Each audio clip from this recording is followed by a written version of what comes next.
Hello, I'm Heather Yelland and welcome to The Difference TV. I'm very excited today to have Belinda Baillie with me, who's going to talk to us about how to be a great lover. So Belinda, a particular welcome. I'm very excited to see what you've got to say. Tell us a little bit about why being a great lover is important. Well, thanks, Heather. It is important in more ways than just the way that most people are going to be thinking.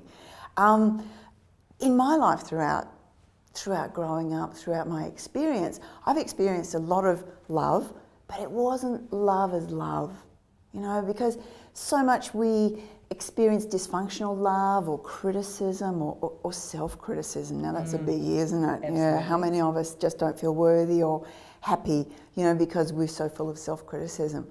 Well, I've discovered through my experience of going down that road and clawing my way back to the top from, hitting those depths and depressions, that love as love is a really amazing thing. Now, it would have been about a year ago, no, it would be 2 years ago, when I realised that I knew nothing about love.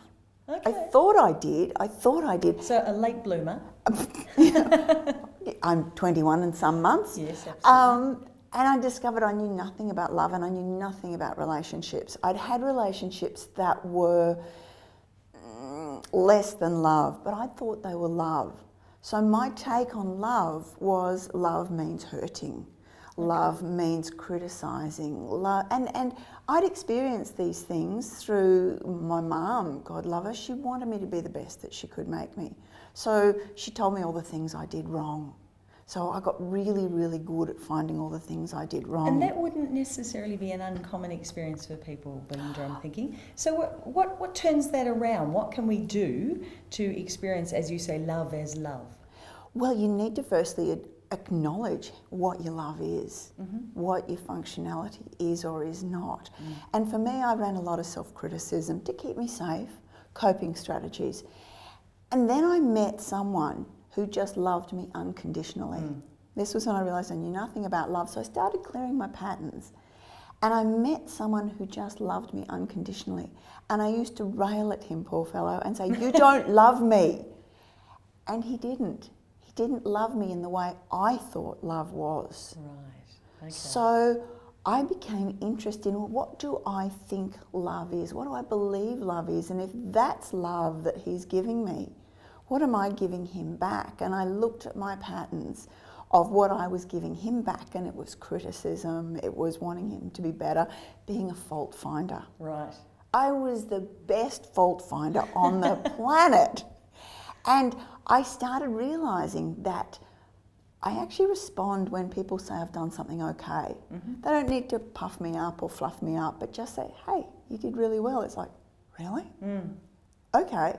And so that's the sort of love language that you understand or well, relate to. yeah. And I started looking at how I treated other people and to be able to find what they do well and share that with them. So many people don't know what they do well.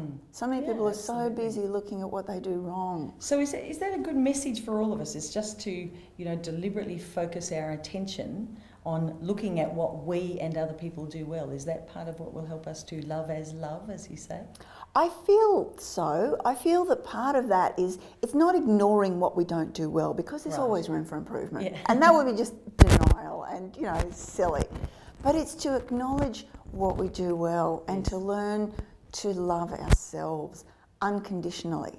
And unconditional means without conditions. And to love someone without expectation of return. So with that experience and that journey, if you like, what do you think is the difference-making message that you have for the world? Become a love finder. Oh, a love finder. Nice. Yeah.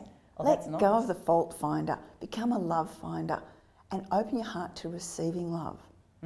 That was a biggie for me. Okay. To receive love from this beautiful partner of mine who just loved me unconditionally, and I wasn't able to receive it because I thought it wasn't love. Right. Become a love finder. Yeah, so there's a two-way street element to that, isn't it? Because it's fine to be looking for love and always seeing it and finding it, but if we don't open ourselves to the experience of it, then we can give it, but perhaps not be so good at receiving it. And to receive it, you've got to be able to love yourself first. Oh, okay. You know. Say some more about that. Well, I saw a sticker somewhere, I love fridge magnets, and it said, be yourself, everyone else is taken. Nice. I know, and I went, oh my goodness. That's great. Be myself. It's okay to be myself because there are no spare parts in the universe. We've all got a place. We're all worthy of being here, but we forget that. Yeah. And we lose that sometimes. So be comfortable in your own skin because you are perfect as you are, because you're progressing, you're growing, you're changing. And be open to loving yourself. Be open to receiving your own love, because so many people are happy to receive love from other people, to receive that validation from outside. But get inside your own heart, and that love that you feel you can give to someone else, raise its vibration. Excellent. Let it be unconditional, and then turn around and give it to yourself. That's lovely. Thank you so much, Belinda. And I hope you can find ways to open your own heart and share the love with other people and live the difference that you're here to make. Live your difference. www.thedifference.tv